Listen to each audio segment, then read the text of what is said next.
Juga tadi kalau kita sering nyalain orang, ternyata kita yang salah. Enggak lah. Enggak lah. Enggak lah. Buktinya juga tadi ada. Mana? Nanti. Loh iya. Memang nanti kenapa? Sabar aja tunggu. Ya Allah. Ada daripada mereka nggak punya bukti apa-apa. Ya semoga Bukti nanti. apa? Saya punya bukti. Mana? Ini ijazah nih, ijazah. Mana? Ada bukti nih, jasa ada bukti. Ijazah Ya. berapa? Kemudian ada tadi juga bukti.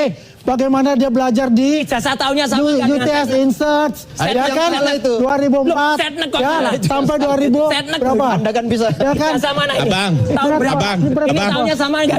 Udah. Kita tenang-tenang Jadi aja, kita santai. kalau Chill, kita Nggak bicara sama orang gila susah chill, juga. chill, Kalau chill. bakal masuk Chill aja, chill. 2010 kan?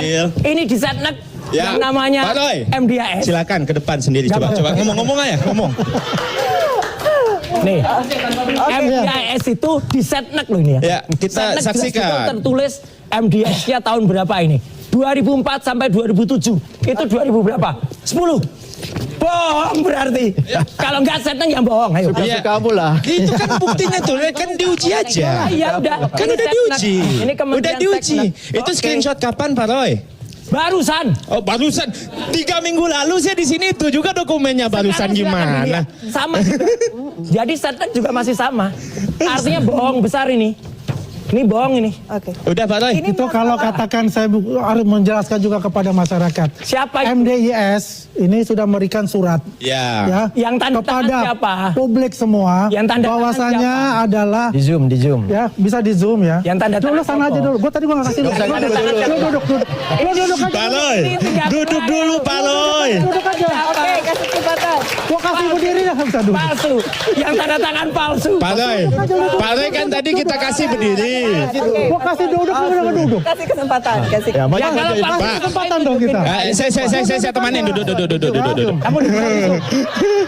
Palsu ngapain? Bisa di zoom ya. Oke. Di zoom. Jadi Tunjukin. ini dari MDS yang dikatakan tadi. MDS yang rankingnya MDS ini 46 dari adalah 55. 100 sudah berdiri MDS yang 1957. sudah diputus jadi dan Bradford. dia mengatakan bahwasanya Mas Gibran itu ya belajar MDS di dipecat dari belajar di MDS sudah diputus dengan dari afiliasi Bradford. ada dengan MDS namanya sudah Bradford. dipecat dari Oke, Bradford. Memang kalau orang gila seperti ini. Oke, hey.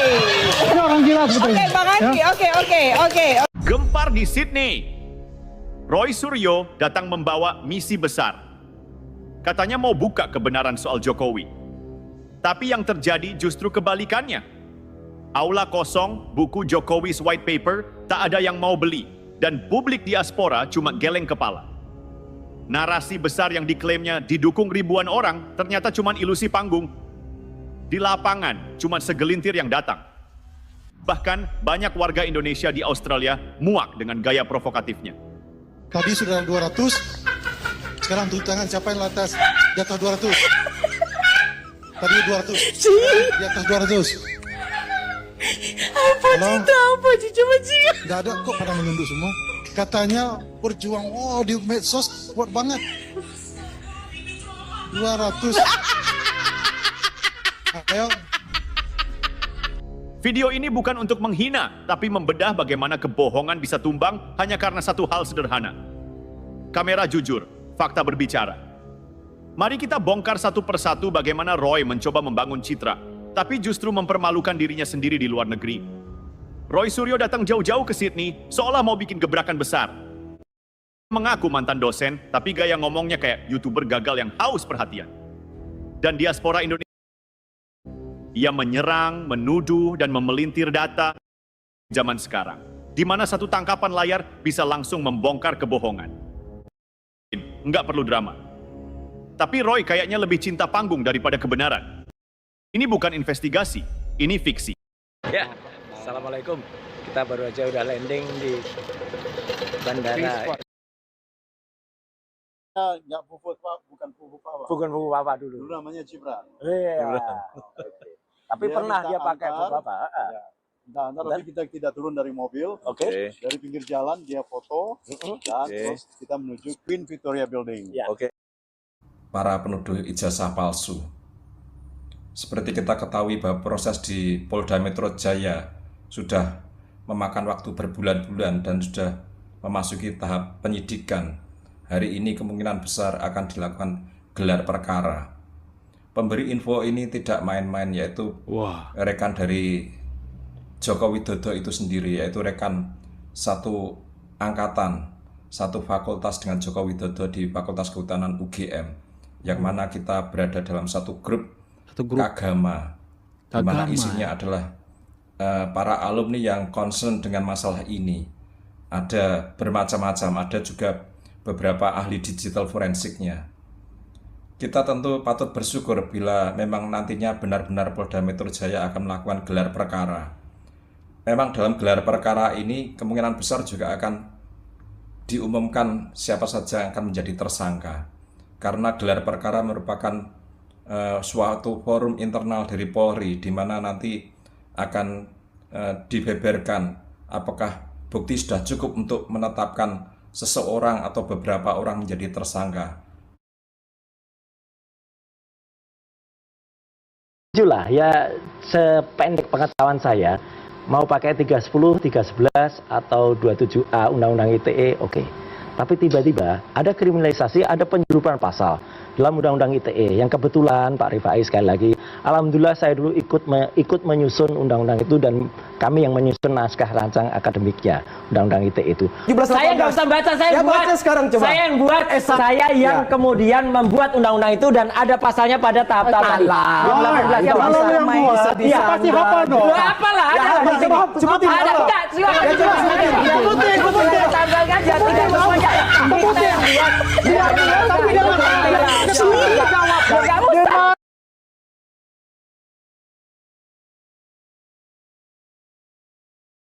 Halo teman-teman semuanya, selamat datang kembali di channel ini. Jumpa lagi dengan saya Vicky Himpong. Bagaimana kabar kalian semuanya? Hanya beda, IPS-nya beda. Jadi itu memang harus ada. Sama kayak kita yang jadi dokter di sini, jadi dokter di luar negeri, penyetaraan juga. Terus dibilang nggak sah. Sah-sah. Apa rasa-rasanya teman-teman kita, teman-teman saya yang nanti pulang dari luar negeri pengen jadi bupati, takut kenapa? Pak Roy nanti gugat saya. Enggak, kalau mereka jujur nggak apa-apa. Terus teman-teman saya pulang dari Inggris, pengen jadi presiden atau wakil presiden, nggak boleh. Takut itu boleh. Itu anak bagus. saya yang sekarang sedang kuliah di luar negeri bisa mengubur mimpinya jadi pemimpin di Republik ini. Gara-gara dulu pernah ada namanya Pak Roy. Dibikin ribut hampir tiap hari. Enggak dulu. Ya. Dan ternyata ujung-ujungnya buktinya ada. Tapi nanti tapi nanti kan mabuk kita berrepublik kalau kayak gitu, Mbak. Dan maaf nih kalau kayak dalam hal ini, karena banyak sekali teman-teman saya yang juga bertanya, itu Pak Roy Suryo ngapain? Gua nggak bisa jadi bupati. Mencari kebohongan orang. Gua nggak bisa jadi wali kota. Dengan kebohongan. Gampang Gua kan? nggak bisa jadi Kalau apa-apa dia nih. jujur nggak apa-apa. Dia sudah diverifikasi berkali-kali. Kita bukan semua yang KPU, Bawaslu, sengketa di MK, masih juga bermasalah. Cara bohong. Ya kalau seandainya Pak Roy mempermasalahkan, ya kita akan hadapi. Oke, Ya kan? hadapi. Tapi kalau seandainya Pak Roy, kalau Pak Roy jualan buku, mudah-mudahan nggak laku. Makasih. Kami kembali. Ujung-ujungnya jualan buku. Kau udah bilang bicara ranking. Kau udah bilang bicara ranking. Kau udah bilang ranking. Kau ada bicara ranking gitu. MBS itu 1957 sudah berdiri. Dan juga Mas Gibran ini selesai untuk grade 12 setingkat SMA itu. Roy Suryo Itu kalah sudah telak. clear bicara Panik. itu. Ya, kalau kita kembali satu lagi coba. Ini nanti perlu dicek. Saya udah cek. Yang pasal 3. Pasal 3. Ini nggak mungkin ini. Ini saya lihat juga kan. Bukti kelulusan sebagaimana dimaksud pada ayat 1, huruf N. Dikecualikan bagi bakal calon presiden atau calon wakil presiden yang tidak memiliki bukti kelulusan sekolah menengah atas dari sekolah asing luar negeri dan telah memiliki bukti kelulusan perguruan tinggi. Kacau. Artinya apa? Yang SMA gugur. Gugur. Udah selesai, artinya S1-nya itu sudah. Gini. Dari MDS dia kuliah di mana? Di Bradford University. MDS ranking berapa? Kau udah bilang bicara ranking. Kau udah bilang bicara ranking. Kau udah bilang ranking. Kau ada bicara ranking gitu. MDS itu 1957 sudah berdiri. Dan juga ingat adalah tertua di Singapura. Tidak ada di Singapura itu bicara ranking-ranking dikatakan dia. Karena dia tidak pernah kuliah di luar negeri. Udah saya ngerti. Tidak ada Mampus. dikatakan itu adalah Mulai sindir MBA Online Manila. MBA Online Manila. Di Universitas Gadjah Mada atau UGM hingga menggunakan dokumen tak sah saat mencalonkan diri dalam kontestasi politik. Untuk melengkapi proses penyidikan, pihak Jokowi juga menyerahkan berkas ijazah pendidikan